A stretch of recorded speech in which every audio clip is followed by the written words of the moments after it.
We can start.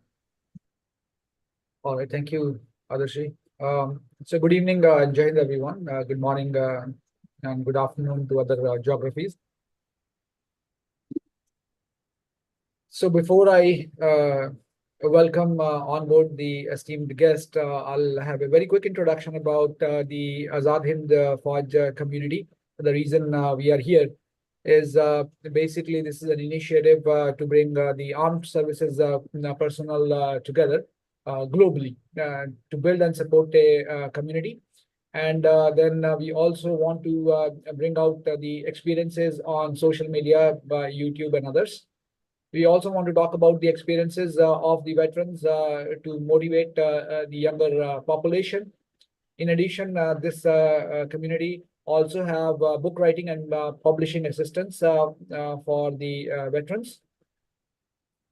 There is an initiative that we all have been talking about and are very much interested in doing, and would be seeking feedback in case there is any interest, which is on the entry to the NDA, CDS, or basically the military coaching for different segments of the society on a case-to-case basis. And the reason Azad Hind Fauj is basically this whole idea is inspired by Netaji Subhash Chandra Bose's leadership, especially the military part of his leadership. So that's the background. So welcome everyone. And today, let me introduce our esteemed panelist. So here, he has got so much to his accomplishment that I'll have to summarize, but that will not do justice. So, sir, if I miss out anything which you would like to highlight, please do. But we have General Vikram Rathore with us. He's recently retired, recent in terms of April 30th, 2022. But more importantly, he's been an accomplished officer. Obviously, he's reached coveted the position of being a general in the army. He's been an instructor, which is again, he speaks volumes about his academic acumen. He's been part of Army War College, Infantry School, CIJW, College of Telecommunications Engineering. In addition, he's been accredited with the facilitator for R&D with Industry Institute of Academic Excellence, DRDO, DPSU. And as part of his military leadership, he's commanded a division and then obviously a brigade and his own unit. So multiple credits, and now he's very well accomplished. Some of you may have heard his second career in the corporate industry, where he's supporting and leading a data center company. So that's where we are. A small introduction about our esteemed guest. And before we kick off what we are talking about today, which is Army as a way of life, I'll just give a very quick introduction. It's not about me, but more importantly, Army as a way of life. So as a military veteran operating in North America for many, many years now, my bosses happen to be veterans from the military community. I'm more specifically US. And this happened only last working day. Today is Sunday, but Friday.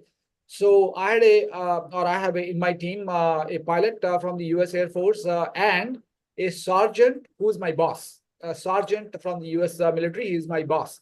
So we started discussing and we spoke about different topics. And then both of them from their seniority, both of them happen to be juniors. Obviously, sergeant is a junior, but he's my boss. And both of them saluted me. And I call them sir because that's ingrained because one, they are part of the same hierarchy. And he's my boss. And he calls me sir. So Army as a way of life has continued, has impacted me all through. One small anecdote, my first boss happened to be from the military, and he wouldn't speak to non-Americans mostly. And I was the only one he started speaking the moment he came to know I was a major in the army. And he actually stood up and he said, you are a rider as well. I'm a motorcycle rider. And he invited me to a community which is completely white. veteran community of US Indiana Patriots Guard based out of Indiana, and he said you will be the first brown guy, but we honor what you've done for your country. So army as a way of life, again, two anecdotes. But again, these are small incidences. I'm sure General Rathore would have hundreds of such examples. That's why we are here, sir. With that small introduction, thank you for sparing your time today. It is always crucial, precious, and especially on a Sunday evening. So thank you so much for being here. What we certainly, with the intent and objective of what this platform is, we want to talk about what is Army way of life? How does it impact? How has it impacted you? And how do you see that getting impacted and bringing a positive change to our lives and to lives of countless others that we do touch and intend to touch? What lessons and what motivation does it? Can you throw some light on it? With that, sir, platform is yours. I'll interject. This is about an hour long meeting. We will take questions, give you about 30 minutes, sir. Want this to be very interactive, so we'll take questions. I'm sure there will be some strategic questions. There will be political questions as well, and there will be military questions, certainly. But we are open, and we would look forward to your engagement, sir. With that, sir, over to you. Thanks, Himanshu, and good evening, good morning, or good afternoon. I don't know which part of the country the other viewers are. A big hello from my side. And Himanshu, thank you for having me on your channel. It was I was always following Azad Fauj. I keep getting links to join, and I try and be there wherever I can. So it's great to be talking to a group of veterans, and I'm sure there may be others who are non-veterans, but it's a pleasure to talk about Army as a way of life. See, for us, personally, for me, and as a disclaimer, all the views that I will be espousing are purely mine. They do not have any government opinion, or it's no, record. There's no government view, or these views whichever I express, and to the answers that I give to the questions are purely my views. So just to give a disclaimer right from the beginning. Okay, so when you said what do you want to talk about, so I said, everybody talks about experiences, battles, wars, and all that, but I felt that we as a community, as a community of veterans or community of defense services, people need to understand our way of life, because our way of life has been looked at sometimes with awe, sometimes with jealousy, sometimes with disinterestedness, or whatever, because we definitely have a way of life, an attitude, a behavior which you can distinctly make out when you see a defense services veteran on the road, in a gathering, anywhere. It's very easy to spot. So what is it that makes us different? So what is it that why do people look at us in a very respectful way sometimes, in a jealous way sometimes? I just wanted to speak on that, because and personally for me, I'm the fourth generation, direct generation serving in the army. Our family has been to all the wars, pre and post independence, starting from the First World War, Second World War, the 62 operations, the 71 war. Everywhere our family has been there. And, my great-grandfather, my grandfather, my father, me, my brother, my uncles. So for us, I mean, it's always been a way of life right from childhood, not only once we joined the army. For us, it is a way of life because that is the way, the atmosphere that we grew up in, and that is the way we found it to be the normal way. And when we compared ourselves to the families or the children who were coming from outside the defense fraternity, we found them a little different, and we found them a little, if I may use the word, not sort of very different from what we were.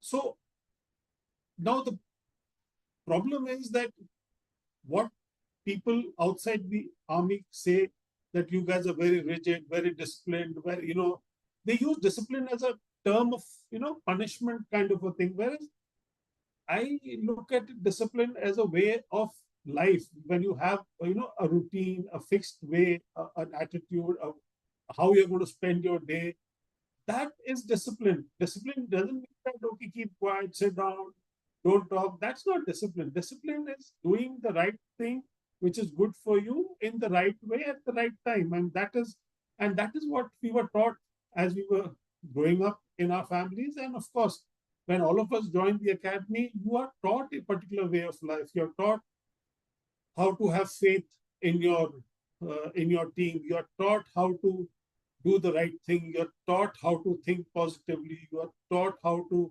train hard. You're taught how to understand your body and the kind of the pressures, the kind of physical strain that your body can take. You're made to endure that, so that you have not only faith in yourself as a person, but on your body also. Because most of us who have not undergone those kind of trainings will never be able to understand what is the kind of pressure that our body can take, or what is the kind of strain, or what a kind of beating our body can take.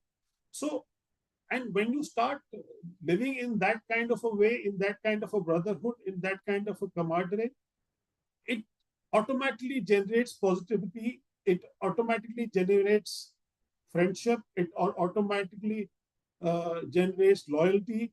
It automatically generates a kind of hierarchical system wherein everybody respects everybody's space, and that's how we become a very different organization, the armed forces. Why is it that people outside the armed forces always are envious of our cantonments? Why is it they feel when they come into a cantonment, they say, yeah, everything is so good, so clean, so orderly? Why is it that?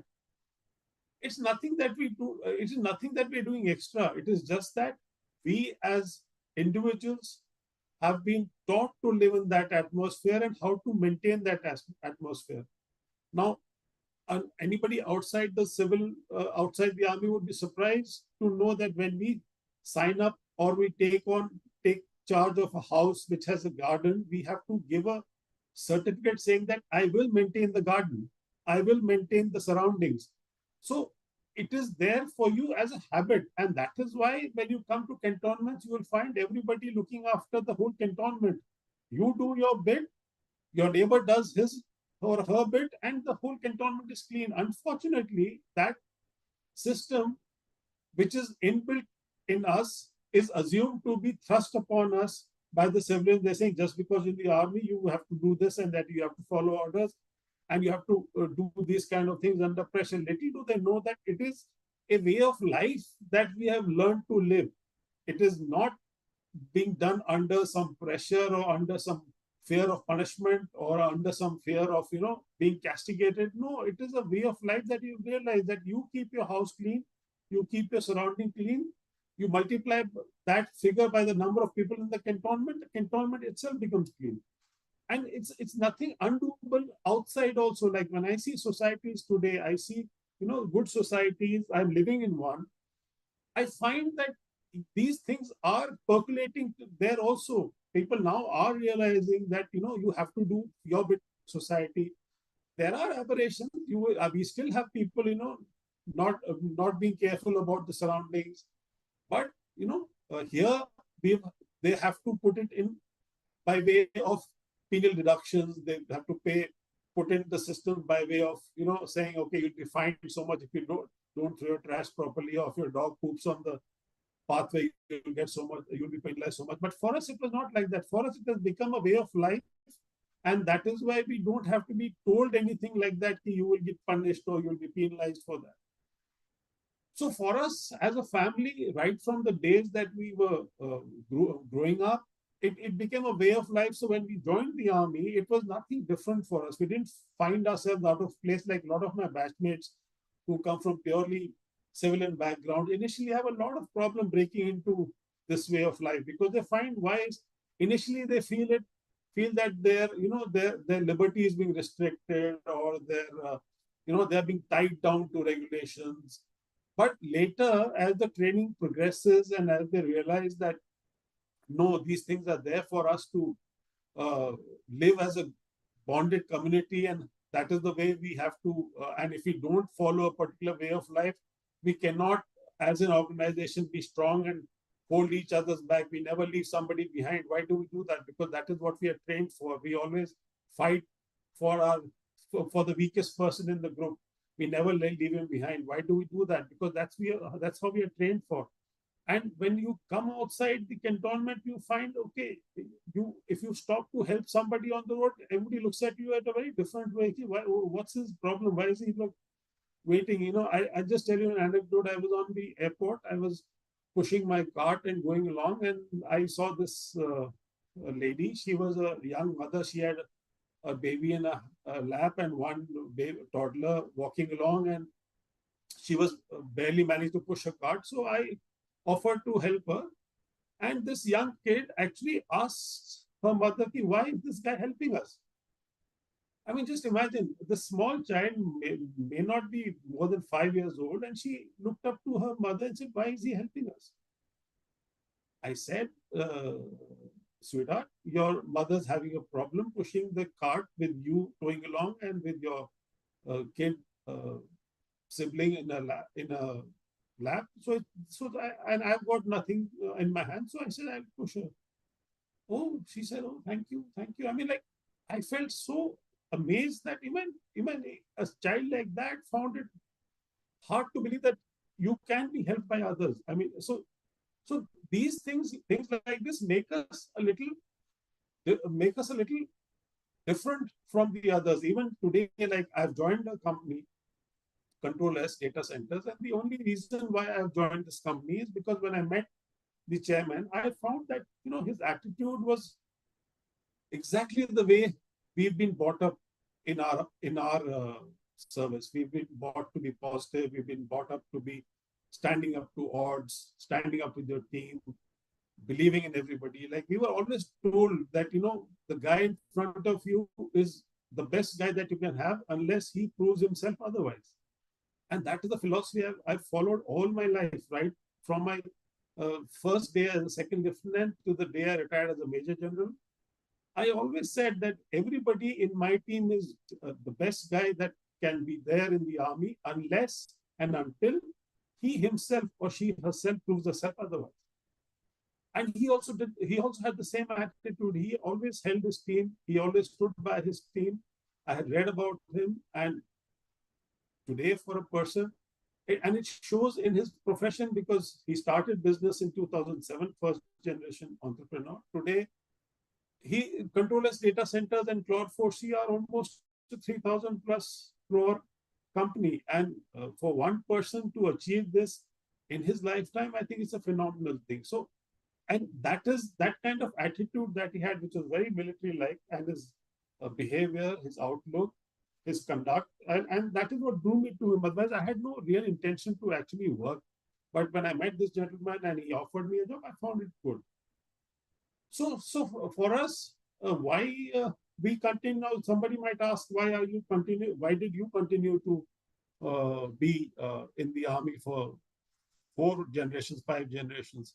And I must tell you, because when my grandfather, great grandfather, First World War, was a prisoner of war. He came home after 2 or maybe 3 years. My grandfather, prisoner of war in the Second World War, came back after he was a prisoner of war, came back almost similar 3-4 years after the war ended. My father was a prisoner of war in 1971, and he came back almost 14-15 months after the war ended.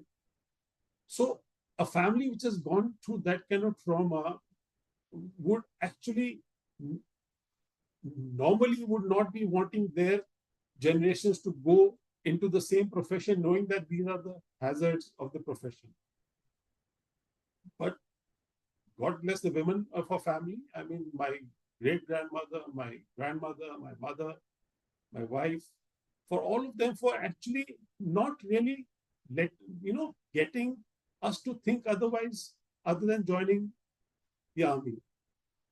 It was, I mean, we actually just walked into it quite comfortably, and it never struck us, that we could go to war and could like be prisoner of war. We may not come back, and but and a family which has gone through all these times, they normally would not a normal situation. They would deter the next generation to join, but no, it didn't deter us. It didn't deter any of us. My son tried very hard for the army. For some reason, he couldn't make it, but doesn't matter. I mean, he's now in the corporate world. He worked hard. He studied very hard. But, sometimes destiny has its own choice.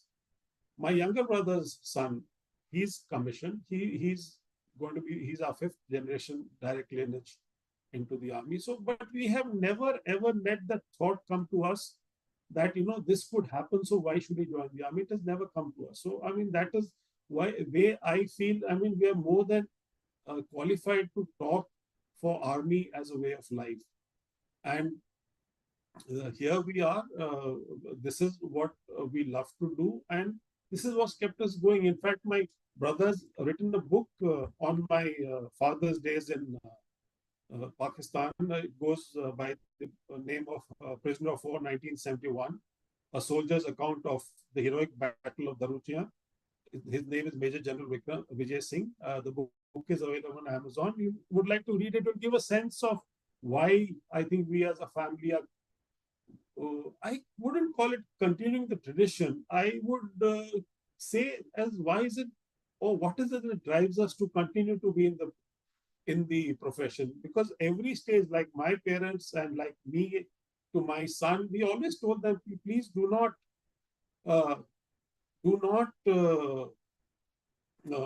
take it as a pressure because your earlier generations were in the army, and you should not, you don't have to really go there. And but they took their choices, and it was never we took our choices. My mother wanted said ki, my parents said ki, you do what you want to do, but I did go outside the normal army circuit. I worked in the corporate world for a year as a management trainee. I somehow, the calling was not there. The calling was not there. I wanted to become a doctor. I worked hard, studied hard. I couldn't pass the exam. Then I went to the corporate world, spent about 7-8 months. It was not my calling. I realized it was not my calling. So I then quietly gave my entrance exam for the armed forces, and and there it was. The moment I cleared, I joined the academy, did well, passed out as a sword of honor, gold medalist, did well in my army career, joined my father's outfit. And army has given us so much as persons. We have grown up without caste, without creed, without any kind of biases in our lives. We have, they, I know what I need to do if I have to go to a masjid. I know how I have to behave myself when I go into the church. Temple, of course, I know. I know what I need to do in the Gurdwara. I can, effortlessly get into those religious buildings and do my bit, as may not be able to say the prayers, but I know how my head should be covered, when I should stand, when I should sit down, when I should bow. I know those things, but we've been doing it with everybody. In the army, we have never had a bias of religion, caste, creed, and that is what has been our strength.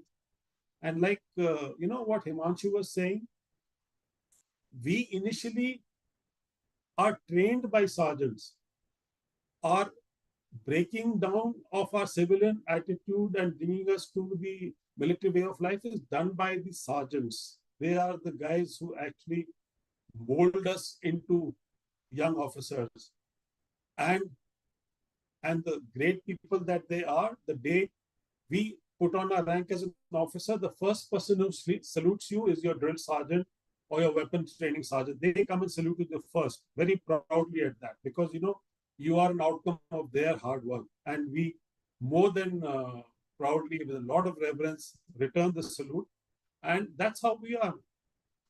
In our family also, when my father got commissioned as a second lieutenant, my grandfather's younger brother was a junior commissioned officer, and but when they met in uniform, my grandfather's younger brother first saluted my father, and then my father saluted him.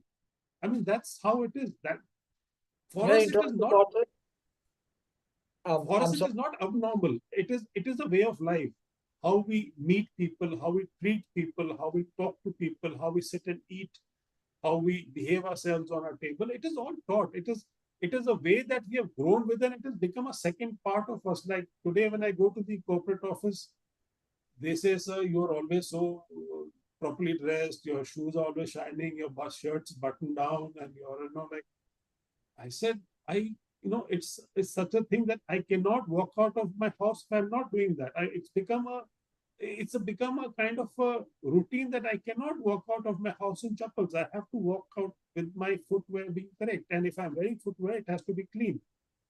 I cannot wear a trouser without a handkerchief in my pocket. I mean, these are these are ways of life that we have learned, and that is why it makes us very different. And most people outside world today feel that, okay, this guy's strange, look at him, it's so hot, and he's got his sleeves all rolled down.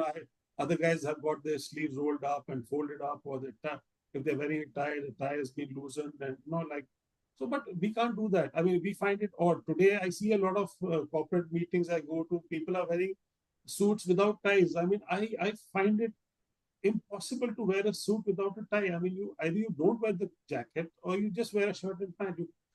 I just cannot understand that how can you wear a suit without a tie? I mean, but maybe it is a thing which is being done today. But for us, it's not the way that we have lived our life, and we find it odd. So, and that is why, and we do things what are right, we do things what are positive, we do things what we always have faith in our team until proven otherwise. And all these things today appear to be something which is not normal, which is very strange. I mean, a lot of us in the army find that, why is it that you can't have faith in the guy in your team?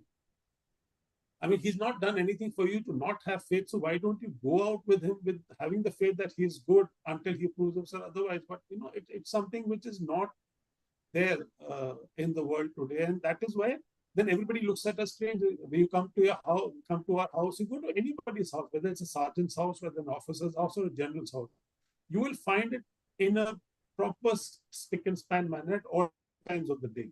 It will be done. A house will be neat, clean. We may not be very lavish. We may not have, Renoir paintings or Van Gogh paintings or anything, but you will find a house warm, comfortable, neat, hygienic, clean, and that's how we are. It's So for there is us. a It doesn't question. matter I'm sorry interrupting you. whether So your I've got my personal photographs or my father's photographs, and I don't can you have hear a me, sir? Van Gogh or I don't have a Picasso. It doesn't make any difference to me. As long as my house is warm and it's welcoming to anybody who comes into the house, I'm a happy person. I don't need those kind of things to show off. Sir, can So, you hear me? Hello? yeah, Can you hear me? yeah, I Am can I hear you, Manju. Okay. Sir, I'm sorry I interrupted your train of thoughts. But there is an interesting question that came through. So I'm sure that you will be able to Yeah, share please, your insights. Um, please. the audience is listening to you. Somebody has thrown a question. If with your permission, if I Yeah, may. tell me. Uh, Yeah, please go ahead. so the question is, politicians try to defame the army. They say things like ranked officers who come from good financial background, they won't do sacrifice. But the ones who come from the lower status in the society, they do all the sacrifice. I chuckle at that question with my background. Sir, how do you want to project this answer? Uh, No, it's an interesting question. Thank you for the question. Uh, uh, but in battle, okay. Firstly, I must say I have not fought any active wars, but I've done a lot of operations in JNK, anti-terrorist operations. So they were near similar to wars. In fact, tougher situations, because there in the war you're fighting a known enemy. Uh, in our internal situation, we don't know who the enemy is, so we are like actually shooting in the dark until we get shot at. So no, I think that's a misplaced conception, because those of you who have recently seen Manekshaw's movie, one of our great field marshals and generals and officers of the Indian Army.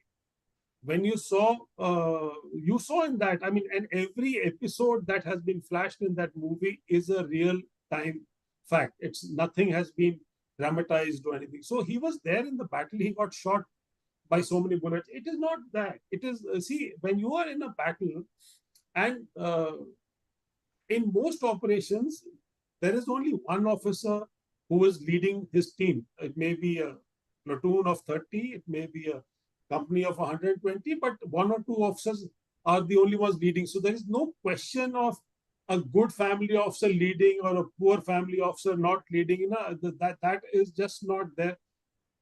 I think, politician, you must take them with a pinch of salt. For, because most of the time they actually have no idea of what the army is all about. Their only thing is what hurts them is that the concessions that they get, and they are not able to say, okay, my state people are not there or my caste people are not there. Army has never been recruited on caste, creed, or anybody, OBC, non-OBC, upper caste, lower caste. There has been nothing. I have served for 35 years in the army. I have never ever worried about who or which caste or which creed or which religion somebody belongs to. It didn't matter. When you're out there in operations, the guy who's going to have your back is the guy who's your friend. He could be of any caste. It doesn't really matter.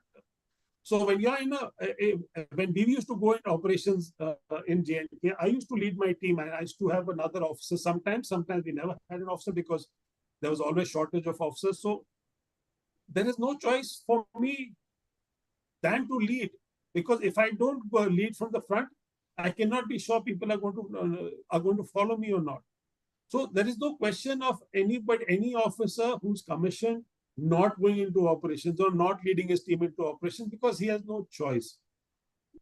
And believe you me, once you are into the operation, you really don't think about whether you're going to, get shot at, whether you're going to die, whether you're going to hurt. No, you are thinking of doing the operation, getting your men back in good shape. So that statement by politicians, please, for whatever it is worth, just disregard them. They have no idea of what they're talking. They have no idea of what they're saying. There have been many instances when they have tried to, talk about caste and creed, and, a Gujarati or a Punjabi or it just doesn't matter. Once you are there, the whole training, the focus is to break down all those barriers and bring you into a well-molded team. You could be anybody, because we know that the team is as strong as its weakest link. So even if you have a weak link with you, you will ensure that he walks with you. You ensure that you take him along, whether if you have to carry his weight, you have to carry his weapon, but you will never leave him behind. And that happens from the academy days itself, because if you are doing a particular training exercise and if any one of your team falls behind, the whole team is taken to task as to how did you finish your task without getting your whole team along. And it doesn't matter from which caste, creed, family background, rich, poor, it doesn't matter. It's just the fact of the matter is that you need to get that guy going and reach the target with you and not leave him behind. So it doesn't matter from whichever part of the country you are. It really doesn't matter which society you belong to, upper class, lower class. It doesn't really matter. Thank you, I sir. hope I've been able to. I'll ask the participant, Mohit ji, if you are able to listen to us. If you have a follow-up question, we are very happy to take it. We want to make it an interactive session. It is an opportunity for us to hear from our guest. So Mohit ji, if you're still around, and if you want to ask any follow-up question, you can speak out.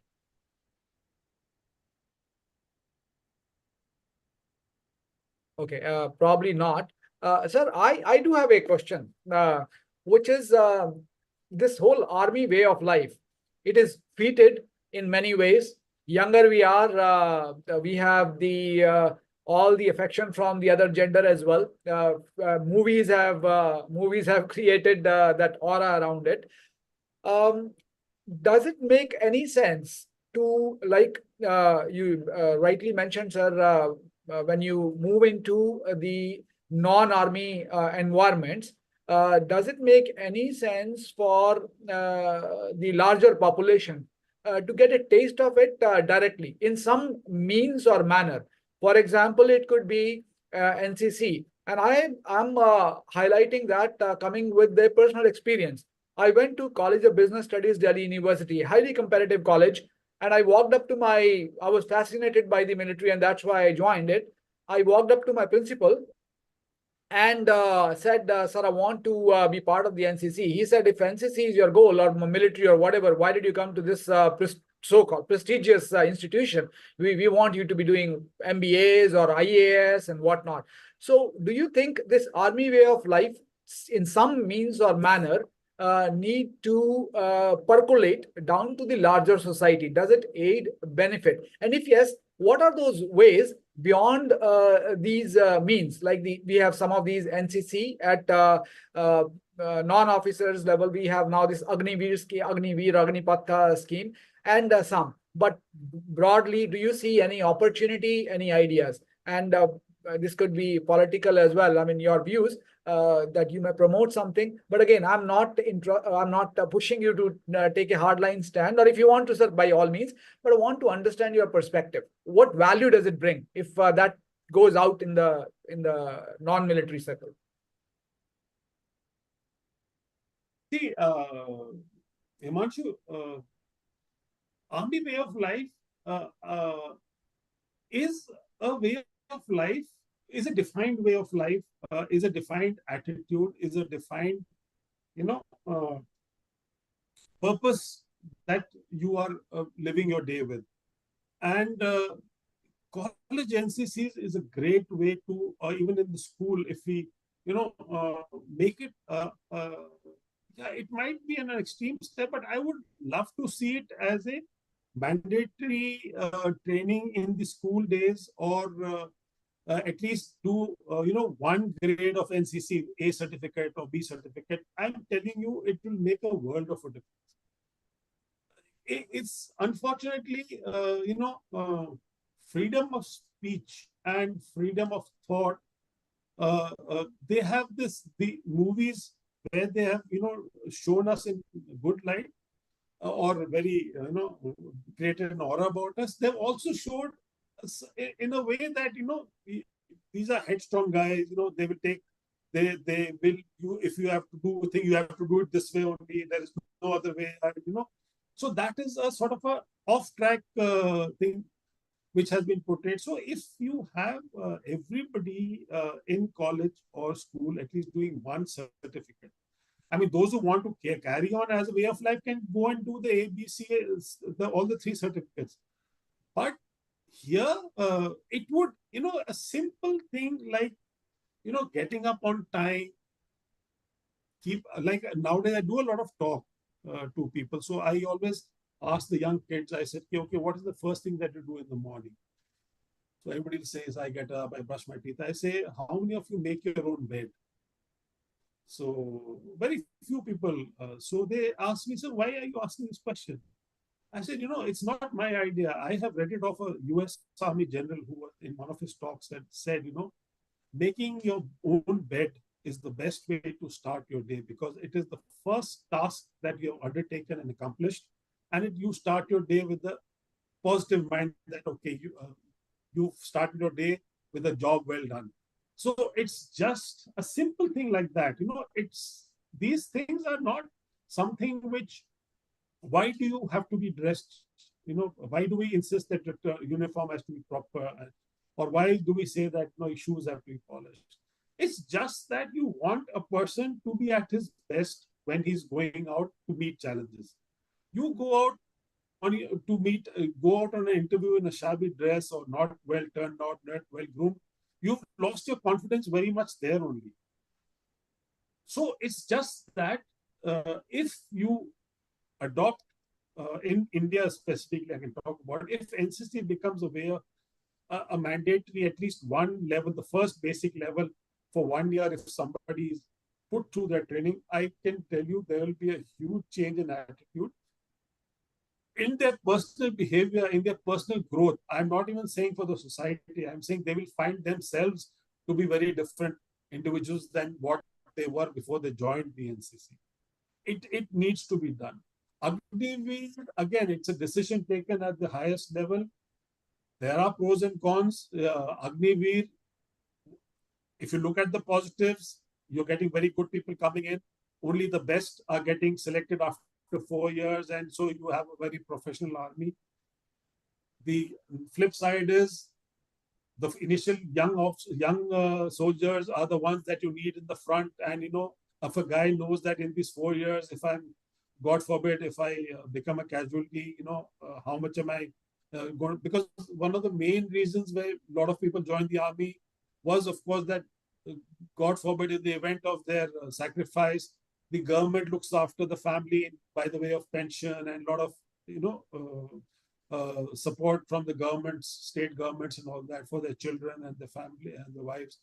But today, Agniveer, now that was a point which was being discussed, and so now I think they're working on it, because if somebody passes away 4 years in the first 4 years of his service before he actually gets into the regular army, what is the kind of benefits he's going to get? So the old timers have those apprehensions, like why would you want to go to the front, knowing if I'm not going to get the same benefits as a guy who's been after 5 years, why should I risk my life in front? I mean, these are thoughts which would come. So these are the flip sides. But I think the government is doing a lot of things. But yes, initially there are a lot of hiccups. There are a lot of people who are not happy with it. But then the uptake hasn't stopped. Uptake hasn't stopped. So even when you were saying about, I want you to do, your college professor said you should go into MBA and all. I think somebody needs to do the maths. If you look at the ratio that the seat to the, people who attempt the NDA exam for the 400 seats, the ratio, I don't think any other entrance exam has that kind of a ratio of the people appearing for the exam and how many succeeding reach there. I think that ratio is way beyond IIMs, IITs, UPSC. It is way beyond those ratios. I mean, it is that tough. Yet we are not, yet we don't meet our full quota because standards are stringent.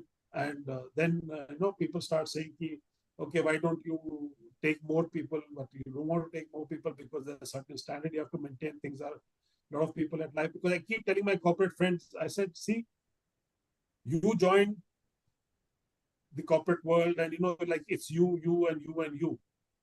I said, but, you get a lot of responsibilities, you get a lot of things. But can you imagine at 23 or 24, joining a profession and being responsible for the life and death of 30 men? Your decision takes the call for those 30 men, whether they live or they die. Do you have that kind of pressure?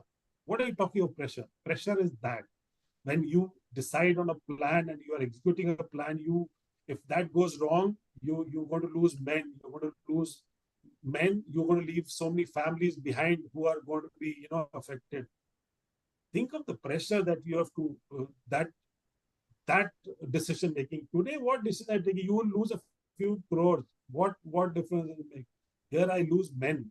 Losing men, having families without their father, husband, brother, sister. I mean, those losses are not, you cannot value them.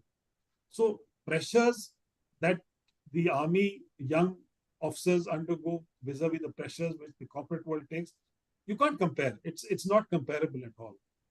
So in terms of those who are who are keen to join, there's so many cases of people have walked out of IITs and joined the army because it's a calling. It doesn't happen to everybody. So and everybody cannot join the army. Let's fix that. So, yeah, let's take some more questions. I think some. Sir, I have one more question. Thank you, sir, for the elucidation there. The question is, it's a political or a controversial question according to the participant. Priyanka ji, very happy to one. I will speak, but if you want to, if you raise your hand, I will, or you can unmute and then you can speak as well. But I'll speak the question. The question is, sir, do you think uh, Kunan Poshpura happened? It's about the Jammu and Kashmir operation. So, Priyanka ji, are you there on the call?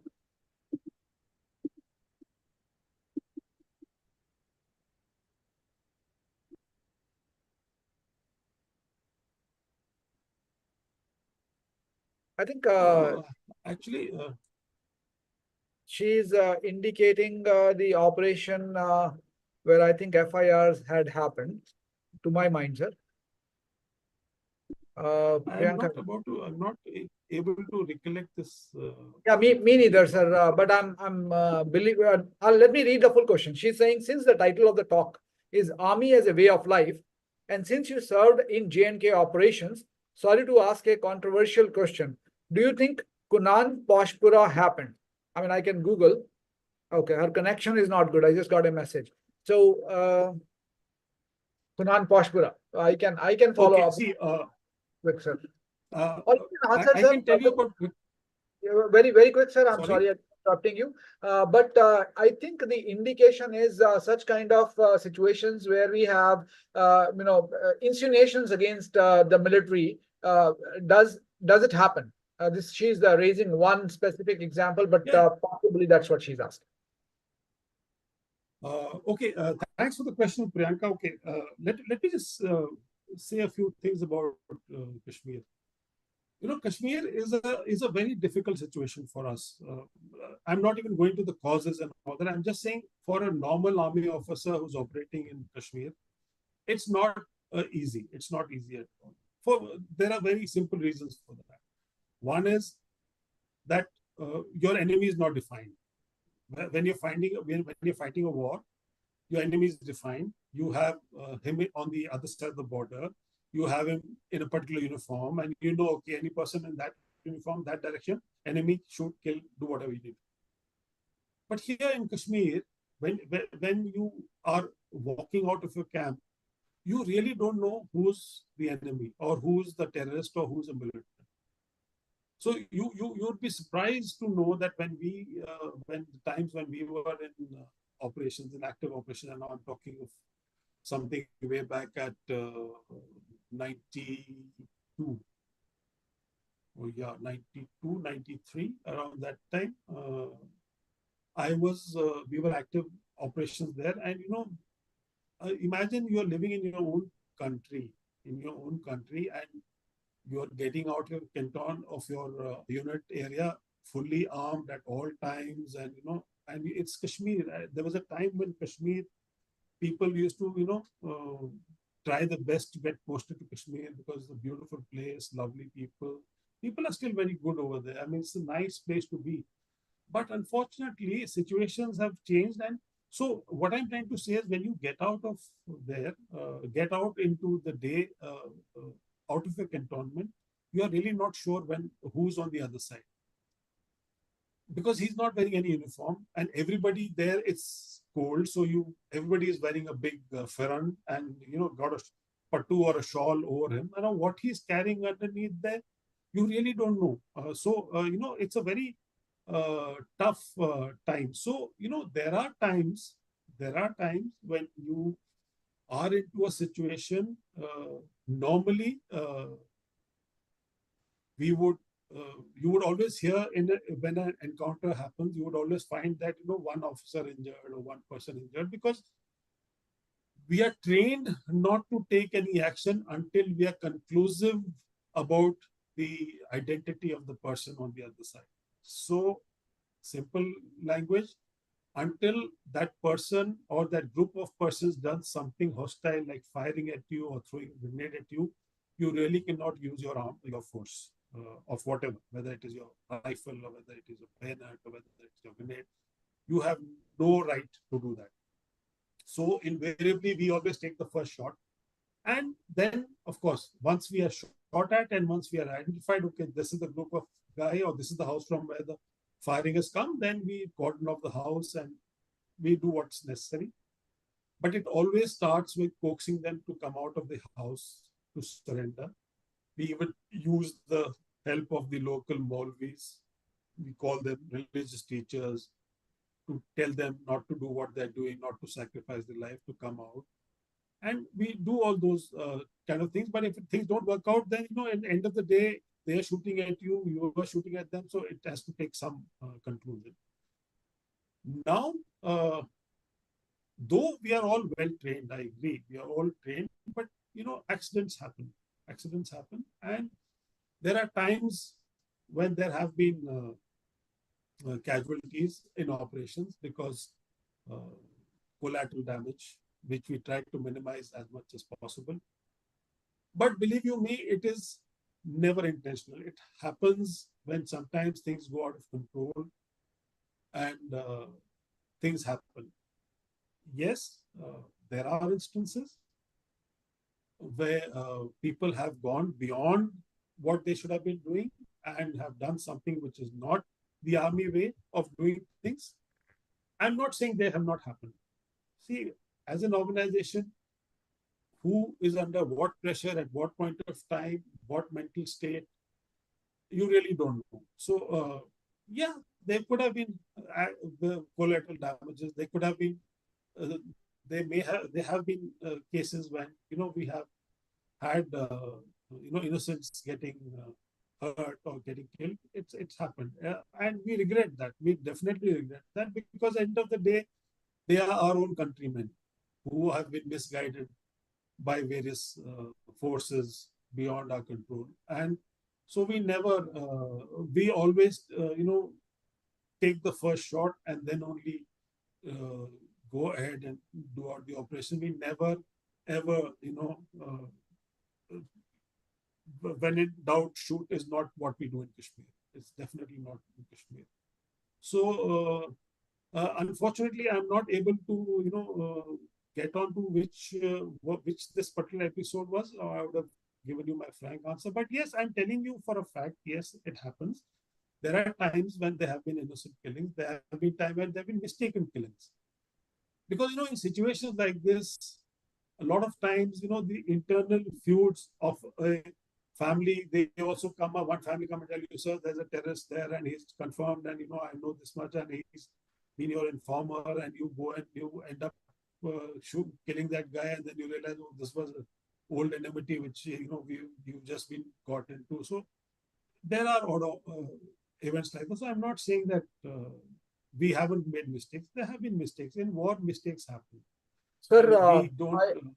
I'll jump in and I'll give you some context so that possibly you can give your perspective.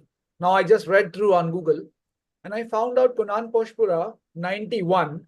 There was an allegation of rape against army.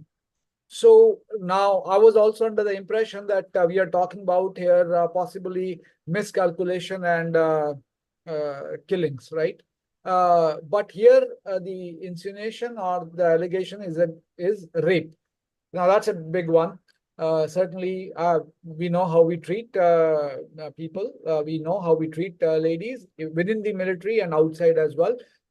So baffles me. I certainly wasn't there, but the background that you may have, sir, whether you may have heard of that specific incident, or if generally from your experience, sir, serving, if you can shed light, how do we operate, how do we behave? You may not have specific details on this topic, but that's the context. Okay. Okay, got it.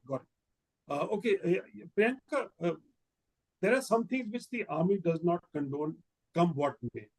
Whether it is in the heat of the moment, whether it is in war, whether it is in any difficult situation, things which are not condoned. One is fratricide.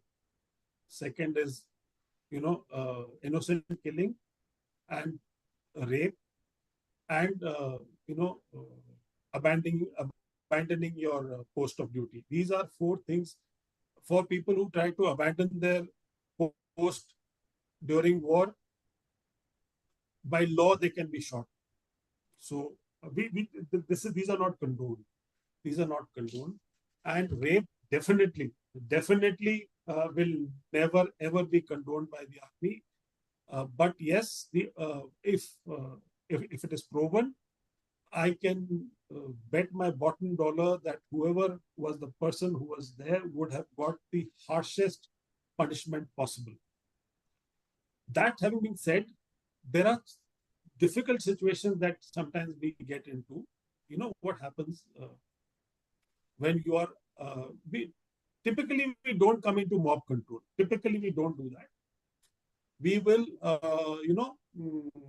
the police does that, the CRPF, they help us out in those issues. We don't classically come into crowd control because we don't shoot in the air. I mean, that is not the policy. We shoot to kill.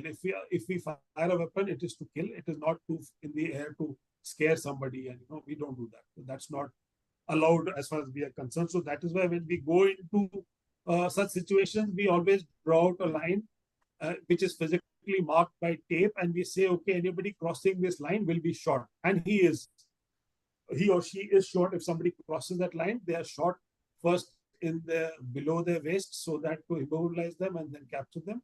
We don't fire in the air to scare. I mean, that having been said, now sometimes when when we are on the post, there will be crowds coming into, and they suddenly barge into you, and normally they would push ladies in front because they know that army would not do anything to ladies, let alone push them, and we won't even physically want to get any contact with the ladies.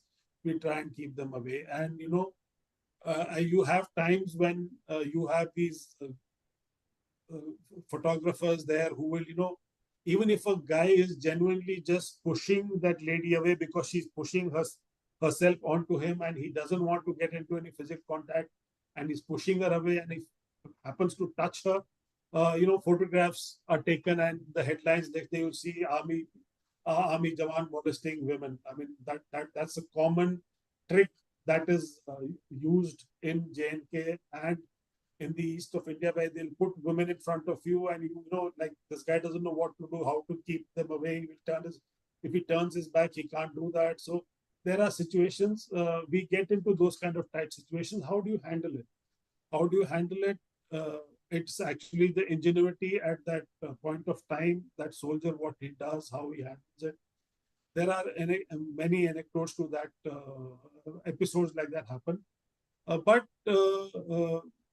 rape is one thing which is never ever condoned in the army. If it had happened and if it was proved conclusively, I can assure you that person wouldn't have been spared. There is no question army will take any support of any person. He may be from our own brethren or unit, but these things are just not acceptable. He would have been hung out to dry. There is no doubt in my mind. And I echo you, sir. Second your statement, having been part of the operations, working with men, and singling out ladies so that they are kept aside. And we've done operations in the night. It has always been that the head of the family would ensure that those ladies are kept aside while we do these searches, or take help from the police. If the police is not available, we would never touch. Now, the chain of command is very, very important. And that's where the next question also comes in. And I would take that, sir. But chain of command, as an officer, because if the men under you know that the officer will not do it, they dare not do it. And the punishment is stringent, strict, and timely, unless what we see in the civil world, where this oft repeated thing, tariq pe tariq, that doesn't happen. It is swift and fast. So certainly with all that happened, if something would have happened, there is swift punishment. But to insinuate army as an institution that this would have happened as part of the institution, there is no way. And also, sir, flowing in from this is a question actually, which is this is coming from Pawanji. And Pawanji, if you want to speak, you are very welcome. And before that, I think Adarshi wanted to make that comment. You have some comment on this incident, please.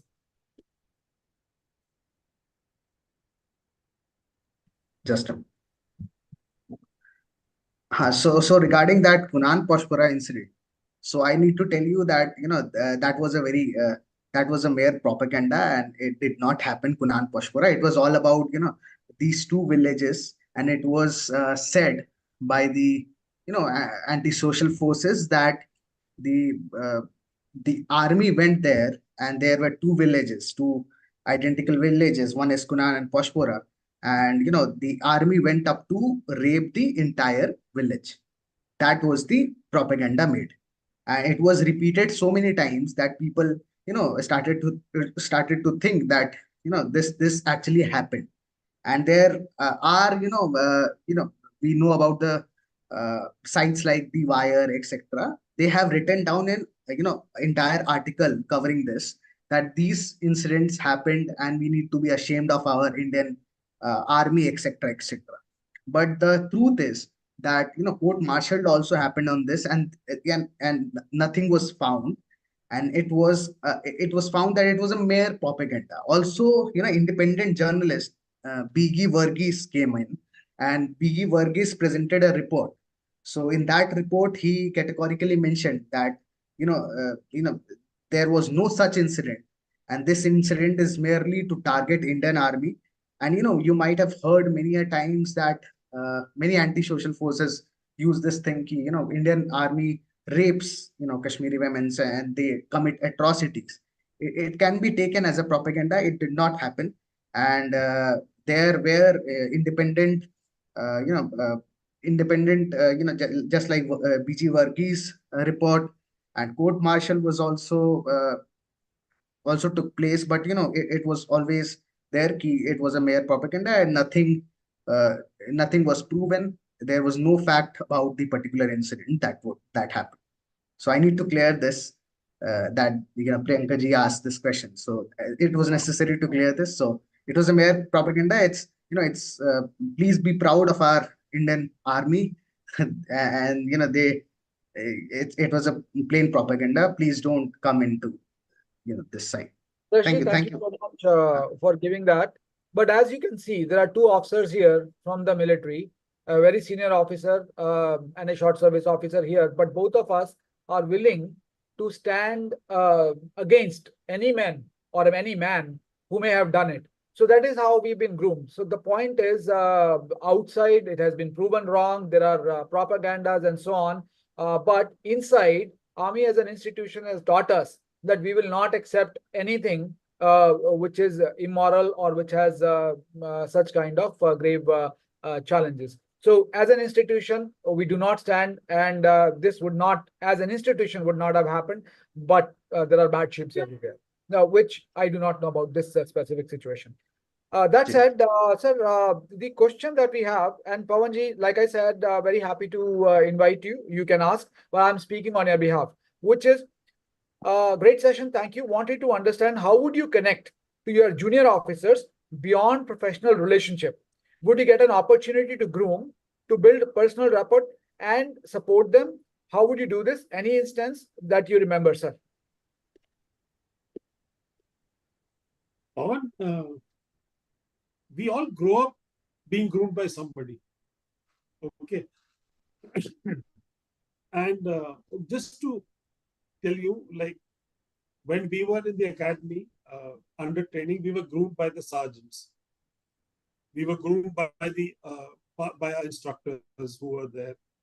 And your involvement with them is so much that some of us got overawed by the personality, and we joined the outfits that they belong to. I mean, so that is one.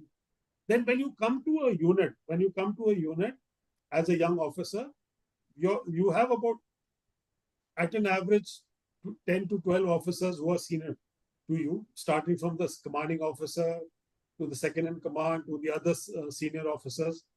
Everybody takes pride in you, because today at where they are, they would see you there in the next 10 years, and they want you to be a person who is who stands for the ethos of the unit. So there are outfits wherein old outfits who've got huge amount of silver with them, a trophy given by Prince so and so, a dinner set given by so and so. So, as a young officer, if you cannot uh, remember the names of all the trophies and who gave it to you, you don't get to go on leave. You will only go on leave once you pass the test about your regiment or your battalion's history. Secondly, every course of instruction that you go, the officers, the men will ensure that you are well trained because they want you to come back with a good grading.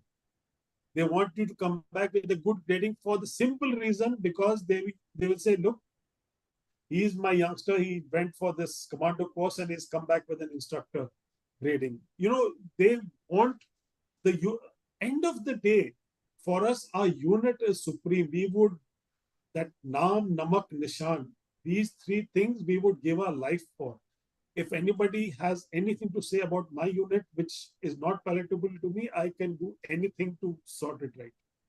So I will ensure that the officers who, when I come to the appointment where I have to nurture my officers, I will ensure that they are well prepared for their professional engagements. I will ensure that they are made to stand in front of senior officers and project themselves as good professionals. I will ensure that they train hard and they are not found wanting in anything. Yeah. It is all about grooming. It is all about how I look after my men, how I look after my team of officers, how I ensure that they are professionally sound. Because tomorrow somebody we will turn on and say, yeah, your battalion, how many people have got instructor gradings? So if you don't have a good answer for that, he's going to look down on you only and say, what kind of a unit have you? You've not even trained enough people to get good gradings. Or in the olden days, as some second lieutenants, you were allowed to make mistakes. You could err as much as you want. Nobody held it against you because it was your age to make mistakes. So you learned from those mistakes and they were there to hold you.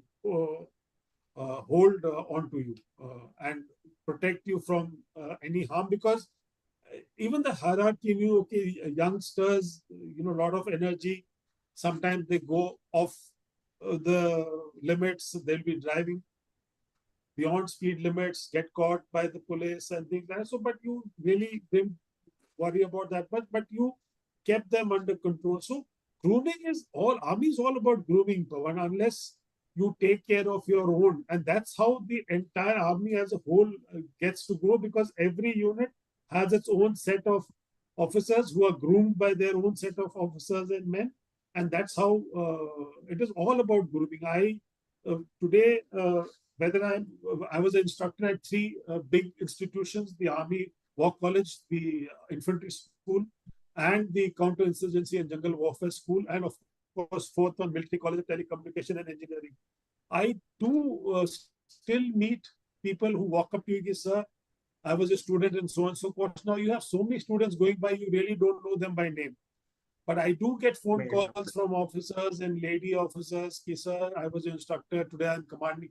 I've become a commanding officer and I'm taking over command of this unit. And you feel good. Yeah, okay. For us, it is Army is what we train. Every generation trains the next generation, and that is the kind of involvement we have, and that's how we have a very strong and a well-knit army. There was somebody, Pankaj, or somebody raising his hand for quite some time. Yeah, we have a hand raised by Pankaj. So over to you, please. Please unmute your. Can I come in? Yes, please. Can you hear me? Yeah. If you can turn on your video camera. Yeah, can you hear me? Yeah. Yeah, Pankaj, I can hear you. Yeah, go ahead, please. Okay. Yeah, so I have a couple of questions. See, I have sort of read, now this is history. General Pershing in the 1900s, when he was fighting a band of Muslim people, tribes in Spain, he used to bury them with pigs after killing them. Second thing is, apparently the ISIS, there's a Kurdish regiment of women, and the ISIS is scared of women shooting them because they will not get Jannah. And the third thing is, if you happen to burn the bodies of the terrorists, who are on their plan, so religiously motivated. So my question is, for the terrorists who are coming from Pakistan, does the Indian army or the Indian state or polity or leadership have any such considerations, and why don't you implement them? So, Pankaj, it's a great question you asked. I must tell you a few things about us. We are only enemies with the other person till we are alive. When our enemy has died, he is respected as a soldier. And trust me, if he is a Muslim, because we all carry tags, which gives, at least I can talk about India and Pakistan. We have our religion embossed, Hindu or Muslim. It's embossed on the tag. So we go more than out of our way. The first step is to offer the dead bodies back to the government, like we did in Kargil, to the Pakistan government to please take your dead bodies and do their whatever the last rites. But if they refuse to take it, we will do their last rites as per the religion of the person who has died. That is unshakable, unblemished. There is no compromise on that. We do not disrespect dead bodies. No way. It is our first attempt is always to hand over in war, hand over the bodies back. If they are not willing to take it back, then we do the last rites using our own religious teachers. We have religious teachers of all religions enrolled in the army, whether it's Muslim, whether it's Christian, whether it's a Hindu, whether it's the Sikh. Every religious teacher is there. So it is done as per the last rites. Now, terrorists is what we do is, if quite a number of times, these are boys who have gone from India, the Indian Kashmiri villages, gone across, got indoctrinated, come back. So in such cases, what we do is, if we know that they are from the local family, we hand over the body to the local next of kin. If not, the panchayat or the local sarpanch, the body is handed over to them. After the police does its panchnama, they are honorably buried. We don't disrespect dead bodies. Once the person has died, it's a dead body, and we treat it with immense respect. It is something which, even when my father was in the war in 1971, there was when he was in it's indoctrinated. It's there in the book which my brother had written about him.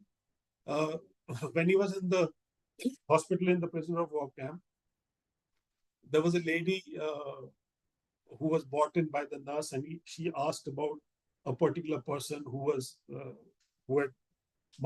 martyred in India, and did he know anything about that? So it so happened that in one of the operations before my father launched into Pakistan, this gentleman had died, and his body had been buried by his unit Smallby, and they were told in that many terms that he has been honorably buried, and those graves are marked. It's not unmarked graves; the graves are marked.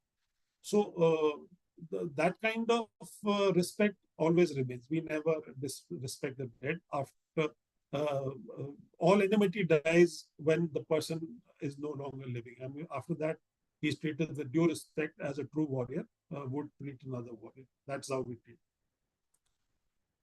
Sir, I have a follow-up question. I know you are talking about the army way of life, but then how do we deal with situations where terrorists such as Burhan Wani become the poster boy simply because the bodies were handed over, or the body was handed over, and then funeral procession which took sponsored ton of events, and masses were motivated in the name of a terrorist.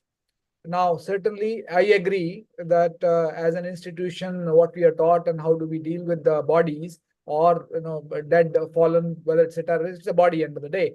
But then there are uses of the body which we have seen. how do we deal in such kind of situations? Or do we just leave it to the politicians to deal with it? Unfortunately, they haven't done a great job in that case. No, see, Himanshu, it's a very tricky situation. Like once he's a local boy and who's and a poster boy, and uh, so we don't want to we never want to take out any mileage out of such actions. So that is why when these marches happen and when these people get together on those occasions, there's little we do, and we just keep ourselves away from it. It hurts us because the point is that in that operation we would have also lost boys, we would have lost men while doing those operations. So we have actually no interest in what the others do, because we are really worrying about how to handle our martyr families and how our interest is there. So once we've done our job, I don't think any one of the commanders there.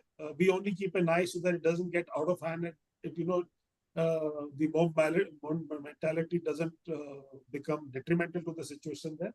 And more often than not, it does not happen. It has died the moment the burial is done and things are broken off. I mean, nothing happens after that. So it's just that moment thing. So I guess we have to be just magnanimous enough to let it go and not get intimidated or not really get anything about it. That's the way we've been doing it, and it's okay. I mean, the media has to do their job. They have to bring sensation to the news.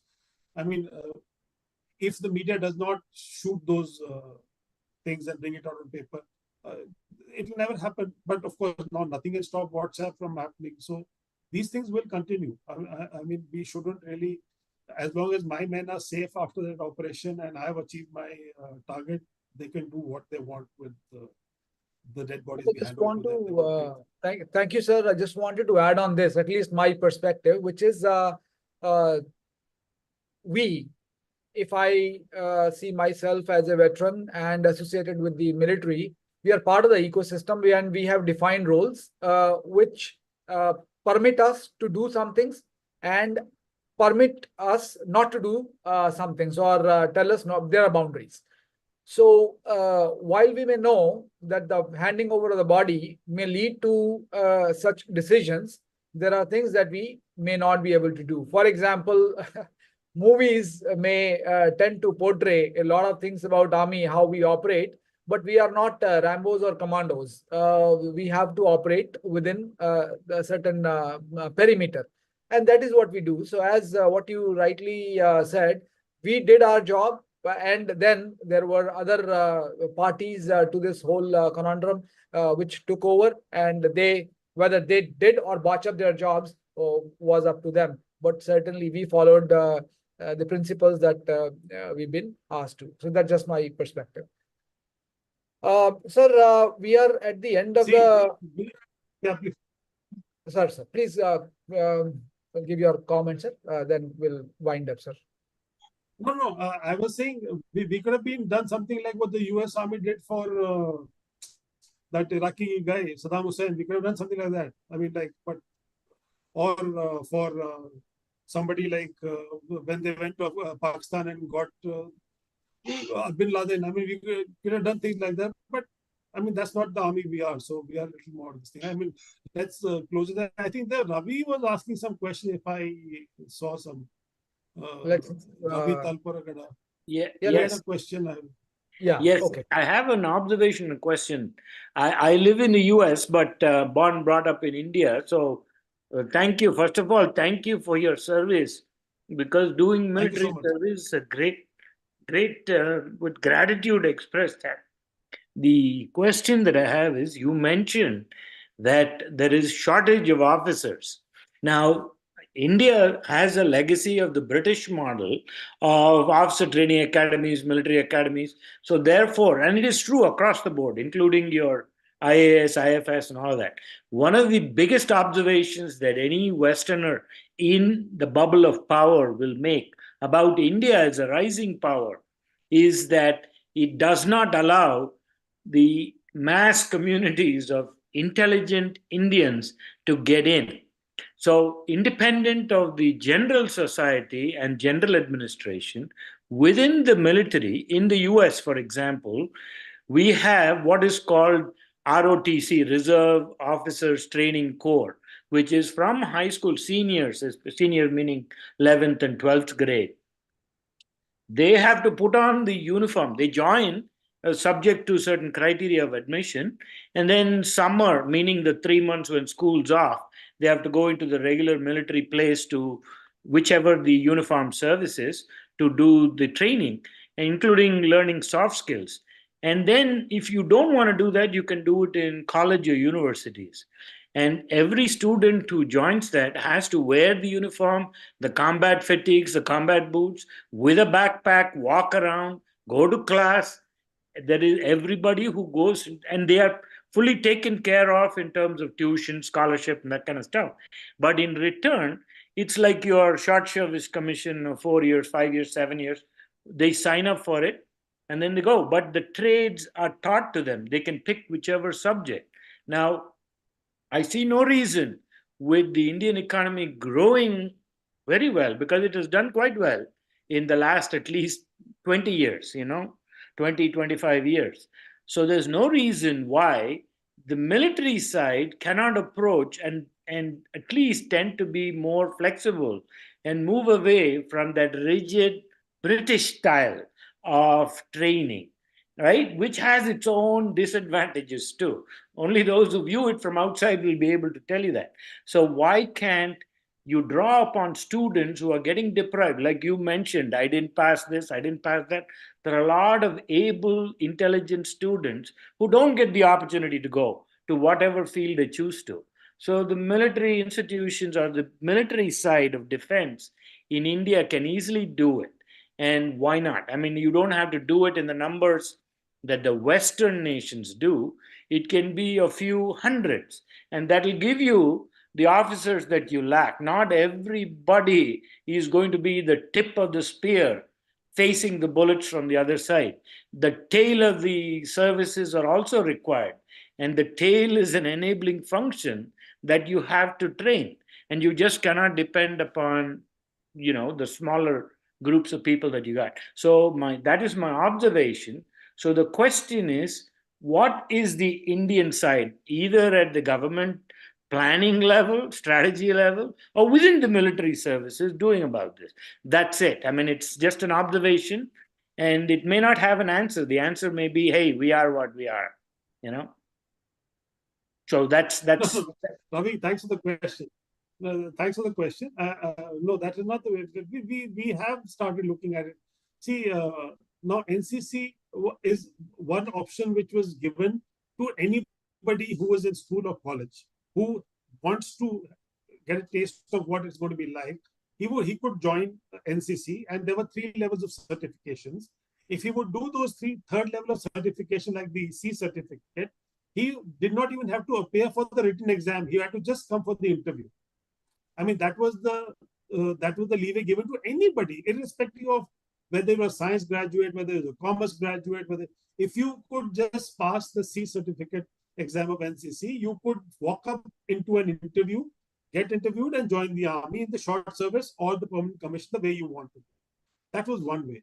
The second way we've started recently in the last 4 or 5 years is something called the technical entry scheme, wherein of young students in the grade of 12th class, once they're finished, and if they're pursuing physics, chemistry, and mathematics, they have an option. If they get a cutoff grade of, I think, 89%, there's a percentage set every year. You again walk straight into the interview, and you finish your BTech at the government's expense, and you graduate with a degree in mechanical, computer, electronics, engineering, and you get commissioned as an officer again. So that is another thing which has become immensely popular, which a lot of people are walking into, and they're doing very well in the army. And they have in fact outshone the old National Defense Academy entrants who were supposed to be the best, most capable. They have outshone them in the profession over the last 5-6 years. I mean, they've been doing so well. Because, like you said, it's an open-minded thing. Anybody who feels it's a way of life he likes. He walks into it, and he just needs to have that many marks, and he walks into it. We have something called a territorial army.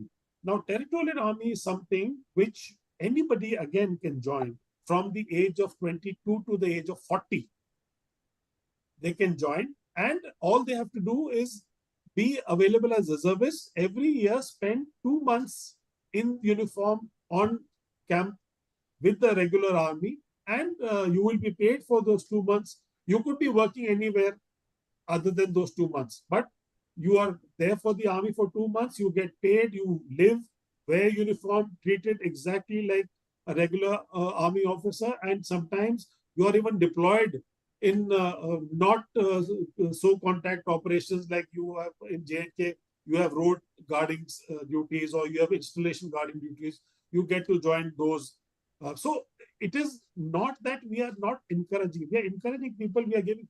I think the ways of entry into the Indian Armed Forces, I don't think many countries have that many number of entries that you can join. You can join as a school. You can join after college. You can join till you're 40 years of age. You can join. I mean, it's just that you want to join. Yes, there are certain levels of psychological, psychometric tests which we have not compromised on.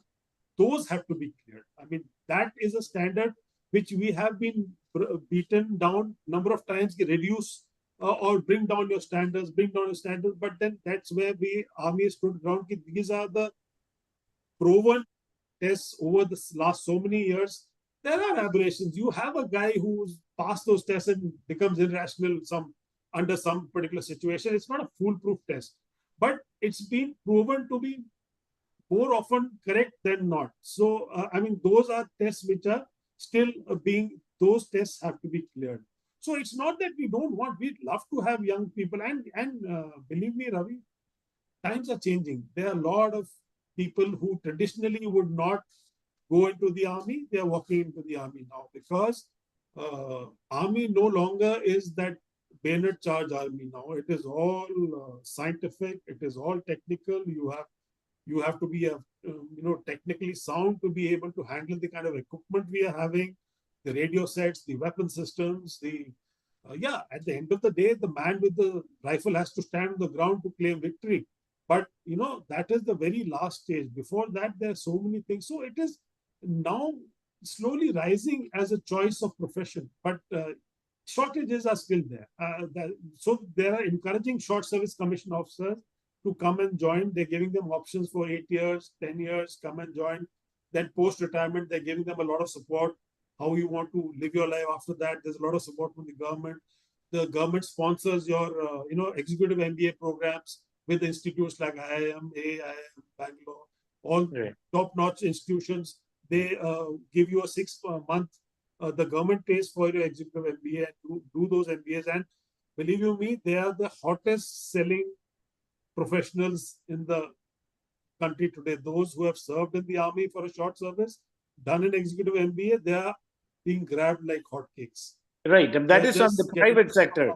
It's in the private sector. Now, again, in the West, the people who have done short service commission, if they want to get into the getting into the full pension ability in the armed services, they will continue as what is called the National Guard. Again, that is every weekend they have to continue again in uniform, whatever their profession is. They may be grunts, they may be mechanics, they may be plumbers, they may be doctors, engineers, lawyers, whatever they might be, but they can continue to discharge their obligation over the next several years so that they make up for the 20 years. If 20 years is the full service for pension, then they get it. So again, to me, I see this as an HR problem. You already have trained people, and rather than letting them go, you give them opportunities to come back.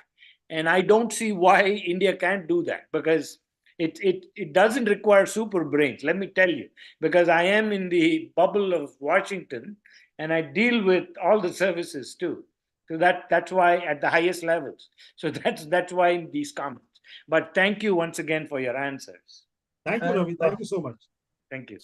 Thank you, Ravi. And sir, we'll have to close since I have to host another session. But wonderful to hear you, sir. And thank you all the participants who are able to make it. And we'll continue the series. Sir, we'll keep in touch, sir. And thank you once again. Have a good evening, sir. Thank you, Himanshu. Thank you very much. My thanks to all of you for having me here, and thank you for all those who attended. Thank you so much. Thank you. Bye.